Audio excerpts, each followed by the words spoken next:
Welcome to the Real Estate Black Book, the Seller Edition. I'm Tyler Harmon. This week, we're talking about the pre-launch marketing plan.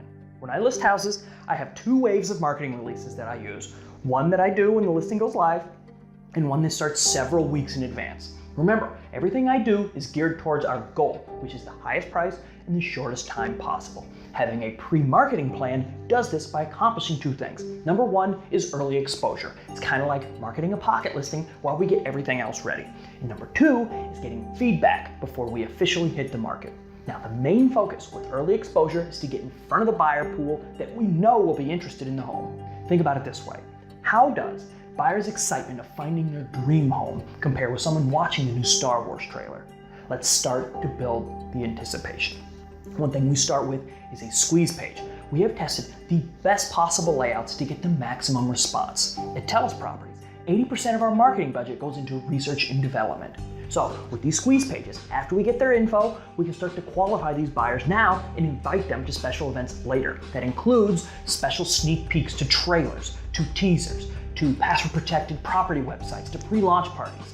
In sales, you know it's all about repetition. So we hit these targeted buyers over and over again from all angles. We create custom audiences through Facebook pixels, demographics, local interests, tailored dark post response behavior.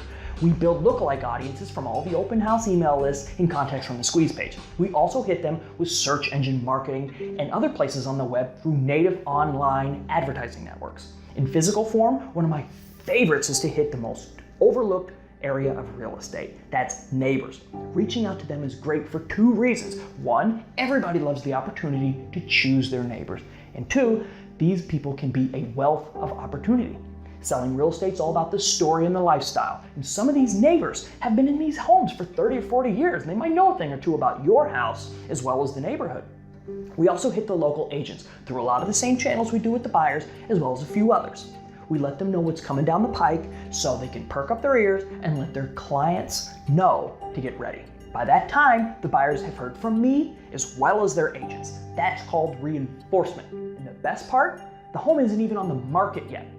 Okay, so that's early exposure. The other thing I mentioned was feedback. Just how important is it to get feedback before you hit the market? Ask the sellers who have homes that have been sitting on the market for a couple of months with no offers. Do you want that to be your house? Of course not.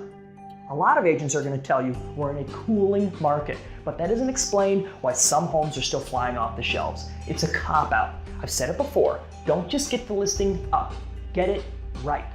Once you're on the market, every single move you make is going to be judged. Buyers are going to be flying in experts from all over the world just to interpret their meaning. Think about it this way. A lot of companies, they test market their products before the big release. What if we could do the same thing? The good news is, I do. It's very important that we get it right the first time. And that's why, this is exactly why, step number 32 in my 93-step plan is my pre-launch marketing strategy. Okay, that's enough for today. Tune in next week when we talk about how to negotiate multiple offers versus single offers. I'll see you then.